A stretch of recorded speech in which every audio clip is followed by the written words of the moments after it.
Add text to a video with EchoWave in seconds. Hey, I'm Jolie. Let's add text to a video using EchoWave. It's super easy. First, head over to echowave.io. Click Create New Project to get started. Upload your video by clicking Upload Media. Click the text tool. It looks like a T.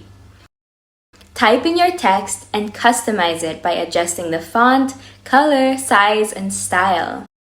Add animations to your text to make it more dynamic. Drag the text to position it where you want on the video. Easily control when your text appears and disappears by adjusting it in the timeline. Preview your video with the text overlay and animations. Time to export. Click Export at the top right corner and your video will start exporting automatically. Download your video with the text overlay when it's ready. And you're done. Easy, right?